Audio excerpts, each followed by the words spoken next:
This is Dennis Dodd, one-on-one on BYU Sports Nation. Dennis, how would you explain your life as a college football insider following expansion over, let's say, the last decade? Yeah, that's when it started, about 2010. Well, having gone through what I did then, I will tell you what went through my mind on July 21st, 2021, when the news broke that Texas and Oklahoma were going to the SEC. I just said my life was about to change, and it did. Personal life, professional life, time constraints, because it's not just that piece of news. It's what it does, the waves that come out, like you said, realignment, every other conference, the speculation. I have this overarching thought about realignment. Anything you write can't be wrong because someday it could be true. You can just throw anything out there. Yeah, that makes sense. I mean, when USC and UCLA are going to the Big Ten, 4 time zones away, then anything's possible. Wild, to say the least. And you reported last week, and we believe it to be true in the moment, that the Pac-12 was looking seriously at adding San Diego State, SMU. So from a Big 12 standpoint, if you're Commissioner Brett Yormark, who says he's open for business, is it in the Big 12's best interest to go after SMU and compete for the Pac-12 in that regard, or just be blatantly open to poaching from the current Pac-12? No, SMU is not in play. There's significant question of what SMU brings to the Pac-12. Obviously, the Big 12 is already in Texas. They don't need SMU to get a recruiting base in Texas. They're good there. They had a team just play for the national championship. So no, SMU is not in play for the Big 12. For the Pac-12, I guess you can make the case that it gets them into Texas for recruiting purposes, but it wouldn't be the first time that warm bodies were added to a conference to provide content, to provide inventory. That was the case, I think, with Missouri in the SEC. There was no logical connection there. They needed I'm trying to think who the other team was. Oh, that was A&M. A&M, they needed to round out the conference at what was then, I think, 12, and Missouri made sense. Since then, Missouri has lost its center, its recruiting base, its culture. But that's another Zoom for another time. The Pac-12 is zeroing in on those 2 schools because it has been told to do the deal at once financially, it needs to add inventory. And so by doing that, they go from 75 games offering annually to 90 games. Now, the question then becomes, what was the value of the 10 if you have to go to San Diego State and SMU to get the money you want? I can't answer that question right now. I think it'll come out, but I think it explains where the Pac-12 is right now. They have, for whatever reason, how they've handled this, the value of the conference is significantly lower than they thought it was. At one time, there's industry scuttlebutt out there that they themselves threw out a number of 500 million. Hey, we think we're worth 500 million to like an ESPN, and they were laughed out of the room. 50 million as a base price for schools that just lost USC and UCLA is ridiculous. So it's less about if they get the same number as the Big 12. It's about visibility. It's about sustainability at this point. And I think Brett Yormark and the Big 12, a lot of this now is just sitting back and waiting for some of these schools to shake loose and maybe get nervous and call him and say, hey, we don't have a deal. We're significantly down the line. We're about to go to 16 months before our contract expires. We don't have anything done yet. Do you have room for us? I think that's his play right now. Do you feel like any specific region of the Pac-12 is more likely to depart based in the conversations you're having? Are there schools, is it Arizona State, Colorado, Utah? Is it the Bay Area? Where are you getting the most disruption from? Well, we know the names, don't we? I mean, the 4 corner schools were, on the Big 12's plate initially in July when USC and UCLA happened. I think some combination of those could be in there, but you have to remember if there's a crack in the solidarity or a weakness or any of these other schools leave, I think Oregon and Washington have to look out for their best interests. And what does that mean? look, I know Washington has been in touch with the Big Ten, and it's been quite a few months since they have been. So they're interested. The question there would be, is the Big Ten interested in them? And I think since the departure of Kevin Warren, I don't think they are. So I think for Oregon and Washington, I think these are dicey times. You know, would they want to give the Big 12 a call? The Big 12 would welcome them with open arms. That's the two best football brands left in that league. It's not Utah, Colorado, Arizona, or Arizona State.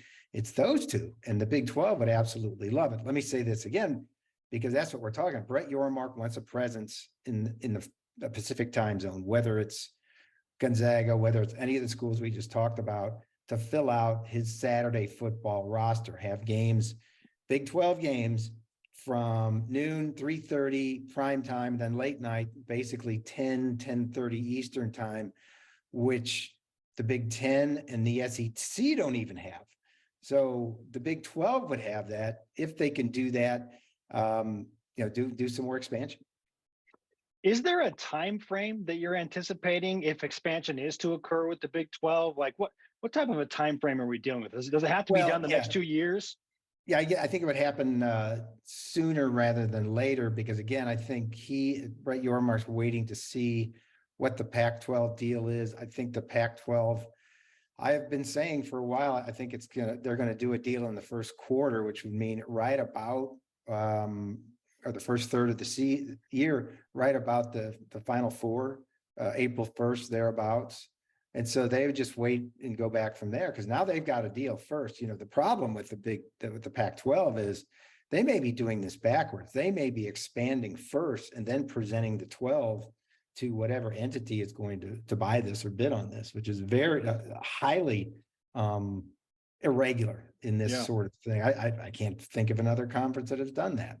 They've all had contracts in place. So yeah, I think it would be sooner rather than later. It was described to me that Brett Yormark wants to be very aggressive in this stance.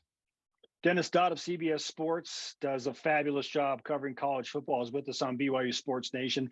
Dennis, let's say the Pac-12 does add San Diego State and SMU. Should they feel safe at that point? That you're talking about the Pac-12? Yeah, let's say the Pac. Should they feel safe? I don't know. I don't know the words. Yeah, I mean, I don't know if the word is safe. I mean, as I told you, I think that's what they have to be at right now to satisfy, let's say, a streamer who maybe is looking for more inventory than value. Because right now in the industry, I keep being told that these streaming giants, they want tier 1 content. Okay, what is tier 1 content? Well, it's Thursday Night Football. It's the NFL. Even you can even look at the Apple deal with MLS, not exactly a front burner sport, but they bought it for 10 years. They're going all in and trying to cultivate that sport. College football has not been done in any way at all in a big streaming space yet. ESPN Plus is doing it. They're trying to grow that subscription base. And don't be surprised if a bunch of Pac-12 stuff shows up there. But they've only got 24 million subscribers. And that's about double what the Pac-12 networks had alone. I don't think anybody in that conference wants to put most of their stuff on streaming, but that's what I'm told. It would be significantly more than 50% of their games, whether it's 75 or 90, on a streaming giant, whether it's Amazon, Apple, ESPN Plus. So to say, would they be satisfied with that? I think the word is, would they survive with that? And that's what they're being told right now that they have to do. I know it's very difficult to project how much a streaming deal would be worth and assessing the moving parts in the Pac-12. We've learned that the Big 12 is essentially going to be a little under $32 million per school, which frankly is really good with losing Texas and Oklahoma. What do you anticipate the number will be from the Pac-12? Well, I think the fact that it's lasted this long is why we don't know. I think the projections have been 30 to 35 million. I'm being told by some that that's optimistic. I was told by some it was as low as 21 million. And again, the reason why this is extended out so far is now the Pac-12 considering expansion first, or expansion at all, instead of doing a deal with just 10 teams, because they're finding out the value in an atmosphere where, you know, you have one school of thought where, well, they're the only major conference on, you know, that's left to bid on. Well, guess what? The streamers don't care. You know what else is left to bid on? UFC, NASCAR. I think the NBA contract is coming up. So they're not looking at this as the last college football buy. They're looking at, well, here's the tier one content I just talked to you about, which is bigger and better than what you can get from the Pac-12. So again, I don't think the money is there that they want. And that's why they're extending out so far. So we'll see. I mean, that's an open-ended question. Great stuff again from Dennis Dodd of CBS Sports. We'll finish up with some Big 12 questions. Dennis, with the early departure of Texas and Oklahoma in 2024, how does that impact the landscape of college football? And primarily, how does it affect the Big 12 and their own stability? Yeah, no, look, I think both parties were motivated to get something done. Texas and Oklahoma and the Big 12, they get a windfall of cash, $100 million that will either be distributed to the members or used to entice some teams in expansion, or both. I think that's both on the table. So that's a win for the Big 12. Texas and Oklahoma didn't want to be here. We don't have to rehash that. We know that. They wanted to get out as soon as possible. The next step for them is, I think the SEC world is really interested to see how that schedule looks, the scheduling model, where I think the only thing we know for sure right now is that, you know, right now you have an uneven schedule where a team like Georgia has never visited Texas A&M. And that's what been over 10 years since they've gotten in the league.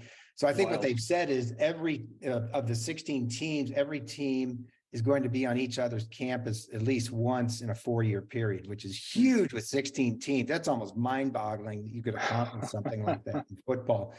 But that, and maybe one division in the SEC, I think every FBS conference is eventually going to do that.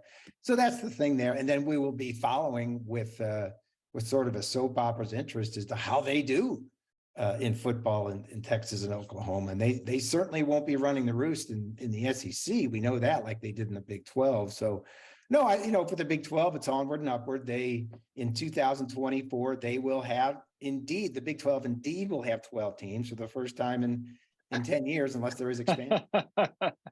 Hey, we might as well get to the actual number at some point. That's a great point you bring up.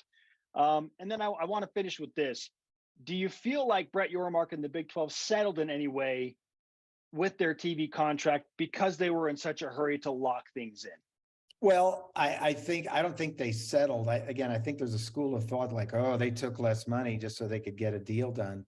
Look, it was the deal that made sense for both sides. And there was no, look, again, what was out there was streaming about to take off, but not here yet, that number was going to be bigger if they let this contract run out. So they took what they could get. And I think the biggest piece of it, they're getting more money than with these 12 schools than they did with Texas and Oklahoma. That still boggles my mind. Yeah. Where 31.66 million average per year, the conference, you know, the people I talk to in the conference think with NCAA college football playoff revenue, with NCAA tournament revenue, with bowl revenue, that they're going to come out something close to $50 million per year. And if you would have told people that again in July of 2021 that was going to happen, you would have been laughed out of the room. So I think they're in pretty good shape. I mean, if we're going to talk about taking less for the dollar, I wonder where the Pac-12 is going to sit at right now. Brett Yormark had a vision. He attacked it. He went early. I think it's going to pay off. And by the way, it was a short-term deal. What was it, 6 or 7 years? So it's not a 15-year deal like the ACC saddled with. So it's very nimble. They're going to come out of that with a value at the time that's going to be, you know, bigger than it is now. There's this strange race to be the third strongest Power 5 conference. You know, I don't know what it is, but it's there, right? Yeah, it's since realignment again started this version in 2010. There's always been this, you know, what if, you know, who's number 3, who's number 5? Look, it's for a time it was always going to be the Big 12 or the Pac-12 is the 5th conference. That's just the way it worked out. Well, now the ACC signed that long-term deal. They're going to be last. But does it really matter? Don't we know that the Big Ten and the SEC are the two most powerful conferences, and none of this is going to change that? Now, have they never been richer? Yes, that's true. But none of that was going to change it, in this process. Fascinating stuff. Dennis, how can college football fans and certainly BYU fans, who I know love to read your stuff, find more of your material? Oh, it's really easy. CBSsports.com. There most every day during the season, and then obviously in the off season with this kind of stuff. All right, Dennis, I'm sure we're going to be bothering you again when we get to the actual games and we're trying to figure out how many games BYU should be projected to win. So think about that, and we'll come back to you in a few months. Would love to talk football. Thanks. Thanks, Dennis.